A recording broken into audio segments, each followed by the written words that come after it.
Staring down the Archbishop of Gluttony, Batankidos, Otto realizes the previous gluttony he met was named Royale Fard. Our Archbishop confirms this to be true. A girl's voice interrupts, declaring this is no time for a conversation. It's obvious Felt's attendant Gaston isn't thrilled about fighting an Archbishop, though Gluttony exclaims chance encounters to be the most delicious. A squad of soldiers then arrive, and their leader Dinas states that Kiritaka is still missing. Gluttony openly shares they're currently searching for the hero who gave that speech, though Felt shouts they'll never give up an ally. Actually, Otto straight up offers to lead Gluttony to Subaru. The Archbishop grows overly excited, causing Otto to think this enemy might be rather childish. Angrily, Gluttony declares that Otto is looking down on them, followed by Felt declaring this battle was inevitable. Gluttony launches directly at Otto, who summons a horde of water dragons from the canal.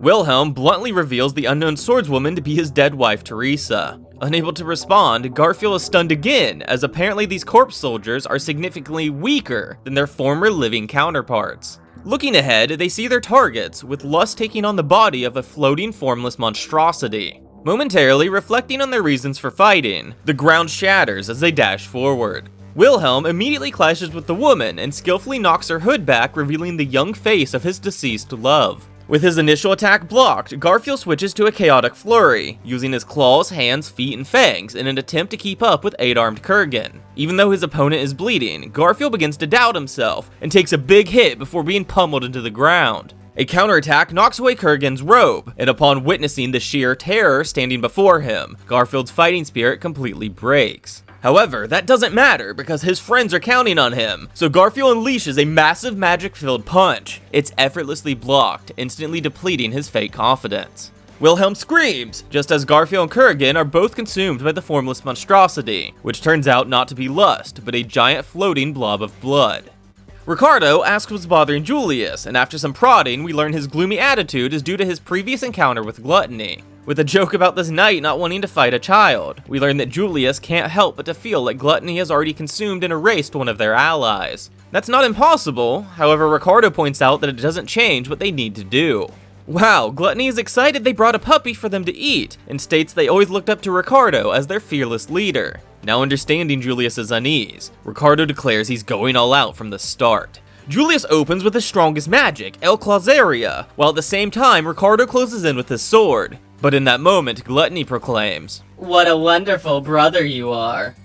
After bursting into the chapel, exclaiming he's come to take back Amelia-tan, Greed rages that this wedding is about to become a funeral. Speaking up, Reinhardt explains that his sword physically can't be drawn if the opponent isn't worthy, and at the moment, it's currently stuck in its sheath. The shockwave is dodged thanks to Reinhardt, followed by Greed ordering them not to move, and taking his own wives as hostages. Huh? That doesn't make any sense, but Greed proclaims they're the ones forcing his hand. Ice magic protects the wives and ensnares Greed as a sword rests against his throat. Effortlessly breaking free, Amelia is choked as Greed orders Reinhardt to drop his sword and come forward. Immediately complying, Reinhardt is told that if he can survive a single attack without blocking or dodging, then Greed agrees to release the hostages. Reinhardt accepts and reminds Subaru that he promised to handle whatever Reinhardt couldn't. With the wave of a hand, Reinhardt crumbles to the floor in a bloody spasm, before genuinely dying a moment later. Humbly saying that death always comes too soon, a chair smashes into Greed as Subaru charges forward, whip at the ready. Raising Amelia even higher as a threat, a voice reminds him their deal was for the hostages to be released. A whip yanks 184 to safety. Amelia manages to kick her sword, which Reinhardt catches and uses to deliver a powerful attack. We come to learn that Reinhardt has the Blessing of the Phoenix, which is only a single use, but revives the user upon death. The group begins to discuss the wives, just as Greed returns without a single scratch to show. Reinhardt says he'll buy them time to figure out the invincibility, and kicks Greed back outside before accepting an ice sword and giving chase. Our duo attempts to get the wives to flee, however none of them are willing to move since it would anger their husband. Realizing this is useless, Subaru turns his attention outside to see Reinhardt running up a tower and Greed throwing handfuls of dirt which somehow demolishes anything it touches. Through Reinhardt's telepathy, they decide to go for Plan W. Subaru tells the wives nothing will change unless you act, before rushing out to the battlefield. A steel beam from behind has no effect, nor does slamming him into the ground, grinding his face across the street. Next, Greed is tossed into the water, which Amelia follows up with icicles freezing the canal, though a moment later he bursts out completely dry. Reinhard begins using his sheath sword as a club, but an invisible explosion shreds his leg, followed by a powerful kick sending him flying. Unaffected by her barrage, Greed declares himself a perfectly fulfilled person, but Amelia deems him a selfish liar. Our duo takes this opportunity to flee, just as Greed summons a blob of water, before using it to literally rain destruction behind them. Just as their road ends, Amelia summons a spirit which freezes the canal as they run. Their pursuer closes the distance, so Amelia hands Subaru the spirit, before successfully landing a staff swing to Greed's jewels. Now physically, this didn't do any damage, but mentally that was a critical hit. A whip pulls her out of harm's way, which actually gives Amelia an idea. Launching a massive icicle in the opposite direction, Subaru grabs hold, dragging them away, giving them a moment of safety. Upon catching up, Greed creates a tsunami. Reinhard apologizes for the delay, before slicing the wave in two. Angrily, Greed asks how many times this absurd man will dare come between them, but Reinhard is hoping to one day receive an invite to Amelia and Subaru's wedding. Apparently on top of his unfair strength, he even has healing magic as well? That's incorrect. The spirits of this world chose to heal him of their own free will. Shouting for Plan O, our duo exits the canal, followed by Reinhard dodging a wave before throwing Greed into his own attack. That had no effect either, and Subaru racks his brain for any sort of clue to this invincibility. Turning to Amelia, he asks if Greed ever did anything strange, and she remembers wife 184 calling him a little king. Wait, Subaru recognizes that as the name of a star. Actually, all the archbishops are named after stars from his world, and using that logic, Petalgeist could be translated as Hand of Jazza. Subaru then asks Amelia if Greed's body felt cold, but if she had to describe it, his touch felt like nothing. That's it! Subaru screams for Reinhard to check if Greed's heart is actually beating. Doubting her own ability, Liliana suggests they bring Priscilla's knight with them, but Al is deemed to be nothing more than a jester. Due to fear and nervousness, Liliana begins to cry, just as Anastasia asks if Priscilla is being mean. With the 4 simultaneous attacks on the control towers, City Hall will be left defenseless, so Priscilla will allow Anastasia to use Al however she wants, causing Liliana to realize that's the true reason why Priscilla wasn't taking Al with her. Anastasia reminds her they're allies, so there's no need to be so secretive. However, Priscilla is aware the she-fox is hiding info from her very own knight. Anyways, it's nearly time to attack Wrath, but since it's also a performance by the songstress, Priscilla will need a proper outfit. Inside her residence, Priscilla strips, right in front of the happily stunned Liliana. Next, the songstress fanatic is brought up, but Priscilla is confident that Mr. Kiritaka is alive, since he's the last remaining person who knows the location of the witch's bones. If that's the case, Liliana finds it odd that any of the council members were killed, but Priscilla believes a third party was killing the council members in order to foil the witch cult's plans. It seems like Priscilla knows the culprit, but she refuses to say anything further. Upon approaching the control tower, it explodes into an inferno as Wrath kindly greets her guests. You know, now that they're here, Wrath doesn't seem as scary as Liliana suspected, so she straight up asks about Mr. Kiritaka. It turns out Wrath is currently protecting him, all thanks to her gospel instructing her to do so. That sounds wonderful, and you know, Liliana thinks they should try reasoning with Wrath. Priscilla plants a lengthy kiss on the songstress. Wrath exclaims this too is a form of love, and Liliana, now free from the authority, feels the wretchedness radiating from their enemy. Suspicious her previous words were a lie, Liliana again asks about Kiritaka, and is told he's alive, but has become one with everyone else. Hundreds of people begin to swarm the area, so Priscilla draws her sword, summoning a barrier of white flames, keeping them at bay. Next, she declares Wrath's love to be bullshit and tells Liliana to hurry up and free the crowd. About that, our songstress is kind of nervous right now, but is told everyone will die if she can't fulfill her role. Wrath is impressed with Priscilla's ability to resist her, and then properly introduces herself, before the sword and chains collide.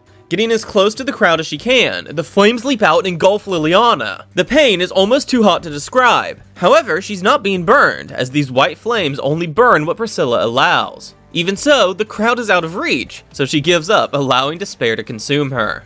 Wrath wonders why Priscilla's heart has been locked so tightly, but is simply told her greatness is incomprehensible. Though Wrath then brings up Iris and the Thorn King, Telios Rose Knight, and Margaret Zer's Gibbet. Raging, Priscilla's sword closes in on Wrath's neck, no longer caring what will happen to the crowd. A chain slams into her chest. After screaming to check Greed's heartbeat, Subaru feels daggers staring into him. Shrugging off a hit to his head, Greed's patience just ran out, so he instantly closes the distance. A desperate hilt strike connects. Greed admits they tried their best. As Reinhard shouts Subaru's correct, his heart is not beating. In a rage at being found out, our sword saint is literally thrown into the sky. With that taken care of, Greed can finally punish this infidelity. But instead, Subaru asks if Greed is ready to lose. An ineffective ice cage causes Greed to wonder if they truly lack the ability to learn, just as Subaru whispers his plan to Amelia. Choosing to trust in her knight, a massive icicle falls onto their enemy, though once the fog clears, Subaru is already fleeing. Narrowly dodging a kick, Subaru climbs a nearby building, just as Greed demands to know where 79 went. Taken aback, hearing him call her by a number, the building collapses under his feet, forcing him to dart across the rooftops. This game of cat and mouse continues for a while, but eventually Subaru declares he knows Greed's power and drops down to the street. Of course, Greed doesn't believe him, but it'd be such a shame to end this without hearing him out. Confidently, Subaru explains, Greed has the power of Lion's Heart, which allows him to stop time on himself and objects around him. The idea is that if time is stopped on something, then nothing can affect it, so even dirt gains the ability to penetrate stone. Well, you know, Greed isn't obligated to admit or deny how accurate that was. The ice spirit drops a chunk of ice on his head, giving Subaru time to escape. Upon chasing, Greed winds up falling into multiple holes that were dug by that same spirit. Now at this point, Subaru is confident they can win. He just has to keep stalling long enough for Amelia to reach the chapel. You see, he noticed all the other archbishops travel alone, so Subaru is confident the wives, making up Greed's little kingdom, are somehow connected to his invincibility. Entering inside, 184 asks about their husband, and scoffs upon hearing the battle continues. It's true that Amelia has only been here a short amount of time, but she asks for everyone's help in order to defeat Greed. It's revealed the last remaining thing these wives have is their very own life, and that simply surviving is their form of fighting. There's just no way they don't want help, but Amelia is told this isn't the first time somebody attempted and failed to rescue them. Still though, Amelia refuses to leave these wives behind, and realizes that these women genuinely have no idea they're connected to Greed's power. Subaru had told her the ability Lionheart grants Greed his invincibility, and that the ability Little King is affecting the wives. But how is she supposed to uncover it? Changing angles, she asks for 184's name, but is refused since Amelia isn't one of them. Revealing herself to be a half-elf, everyone here realizes the scorn and discrimination Amelia must have endured. 184 demands to know why she insists on making them human, as she was content living her life as a mere doll. Well, it's obvious that 184 is crying out for help, but Amelia can't help them unless they're willing to help her as well. Boldly, 184 turns to the other wives, wanting to know if anyone here actually likes their husband. One woman admits to hating him, causing the rest to spew their pent-up revulsion for that man. 184 then reveals her name to be Sylphie, and asks what the wives can do to help. After explaining the gist of Greed's power, the wives begin to theorize how they're involved. It takes a few moments, but Amelia gets an idea and sends spirits to investigate each and every one of them. That confirms her suspicion, so Amelia swiftly touches Sylphie's breast, verifying that Greed's heart is inside of her body. With 10 minutes of cat and mouse, Subaru is knocked to the ground as Greed proclaims this was inevitable. Though being such a merciful man, he'll grant Subaru a painless death. But Subaru retorts it's not very merciful to use your ability on your wives. Greed admits to loving his wives so much that he's entrusted his heart to them, though he's not even aware which one currently holds it. Obviously, this means the only way to defeat Greed is to kill his wives, but there's no way Amelia can do that. Deciding he's played dead long enough, Subaru begins to flee once again, but they pause as a massive tower of ice appears from inside the chapel.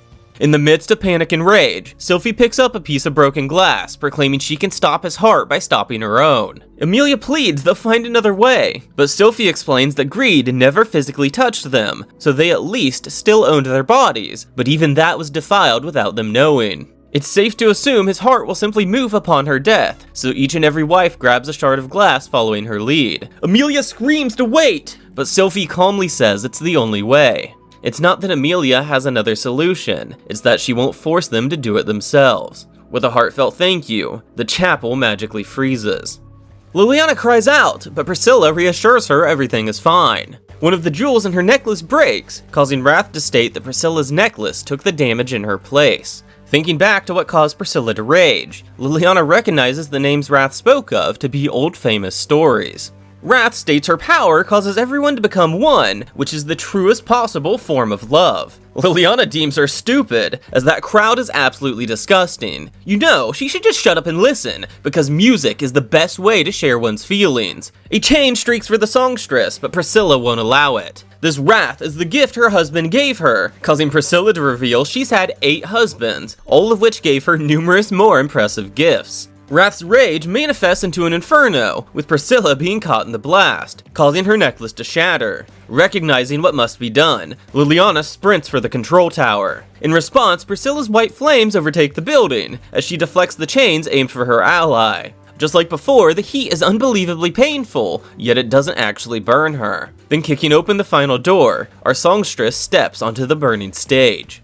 We learn Liliana's parents were abusive, though part of that was them trying to protect her by crushing her dreams. However, it didn't work, as Liliana ran away from home at the young age of 13 to begin her career. She almost died of starvation multiple times, though it was during one of these struggles that she found the inspiration that fuels her to this day. Now currently 22 years old, standing atop a burning tower, Liliana looks down at the crowd, who's too far away to hear her. Thinking back to the encouragement that Pervert gave her, Liliana begins wholeheartedly singing.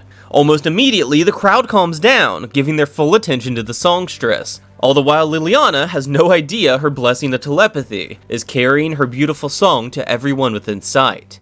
In a rage, Wrath rips off the bandages, revealing her entire body is wrapped with chains. Another fiery inferno is created, but prepared this time, Priscilla easily cuts through. Wrath sprints toward the tower. Priscilla gives chase, but winds up taking a kick and chain to the face. With this moment of freedom, Wrath attacks the tower, causing it to begin collapsing. Even so, Liliana's song continues, and Priscilla refuses to let that resolve be wasted. Wrath believes love is becoming one, though Priscilla counters, declaring that love is accepting each other's differences. The fiery sword nears its target, just as a hostage is brought forth as a shield. Without faltering, Priscilla slices through the hostage, leaving a deep wound on Wrath's chest. Much like her flames, Priscilla's blade only harms what she allows.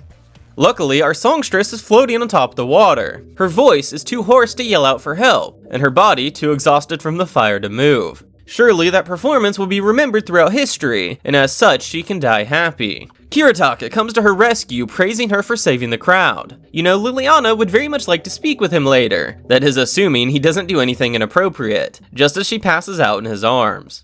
The Tower of Ice over the chapel can only have one meaning, and Subaru ponders the emotions that must be overwhelming Amelia. Greed exclaims they simply can't be human, and asks if they're happy now that his innocent wives are dead. A barrage of ice slams into him as Amelia informs Greed that he's been divorced. Subaru apologizes for making her do that, but is told it's not finished yet. Standing up unharmed, Greed jokes that apparently Amelia missed one, but she declares she'll never forget the 53 women she killed. The current issue is that Greed's heart now rests within her own. Laughing hysterically, Greed points out they've no way to win, and that Amelia will need to take the place of the 53 wives she murdered. She reminds him that he no longer wanted to marry her, all the while Subaru is at a loss for how this happened. They're taunted, asking if Subaru can kill Amelia, or if she's brave enough to do it herself. With familiar magic beginning to swirl around, Amelia turns to her despairing knight. All the while Greed mocks Subaru for getting cocky just because he managed to kill the pitiful Archbishop of Sloth. Thinking about Petalgeist gives Subaru an idea, though it's a huge gamble to say the least. Asking if she trusts him, Amelia encourages him to do it, so Subaru shouts, "Unseen hand!" The Witch Factor rejoices at being called upon, and begins extending toward Amelia. Recognizing this power, Amelia opens her arms wide, confidently trusting the both of them. This is the first time Subaru truly accepted this power within himself, and uses it to crush Lionheart. Collapsing to the ground, coughing blood, Amelia comforts him, exclaiming it worked. Greed demands an explanation, so Subaru tells him to check his shoes, which are now soaking wet. Raging, he attacks, but is kicked to the ground before an ice hammer bats him into a wall. His mortal body is crushed underneath a 53-hit combo, but those hits were only the wives' share. The largest icicle barrage yet blankets the area, yet Greed is standing there holding his chest in pain. That must be the weakness to Greed's ability. It has a time limit while his heart is within himself. Greed exclaims this is an unfair 2 versus 1 fight, and that any upstanding knight wouldn't hide behind his lady. You know, Subaru agrees, a knight should fight via a duel, and immediately apologizes for relying on his friend once again. Reinhard happily accepts this duel, explaining that Greed's mistake was throwing him toward the moon. Our Sword Saint gives a knightly introduction. Greed shouts, "Hold up, wait," just as a sheathed sword slams into his crotch. Soaring upward, Greed recollects on his crummy life and ponders where it all went wrong. We learn that without his wives, Lion's heart can only be activated for 5 seconds at a time, and he longer risks his heart not restarting. Now Greed did use this power to nullify Reinhardt's strike, and he knows a single attack of his own can end this battle. Suddenly, Reinhardt catches him. Greed deems him a monster, and the Sword Saint doesn't disagree. Lion's heart nullifies the hit to his back, however with time stopped, he passes through the ground, going further and further downward. The fear of overusing his ability forces him to turn it off, as the sudden impact pulverizes his body. Stubbornly clinging to life, Greed activates his ability in short bursts, slowly pulling his mangled body back to the surface. It's here that Greed realizes he's met Amelia once before, and that her mother was the original number 79 that he was unable to marry. Noticing his wet hands, his body that has been time-stopped for over a century yearns for a drink, just as a torrent of water pins him to the bottom of the hole. Unable to move, Greed is forced to painfully lie there drowning, while repeatedly going in and out of Lion's heart. Suffering. Bliss. Agony. Bliss. Torment. Bliss. Slowly dying all alone, with the water muffling his screams.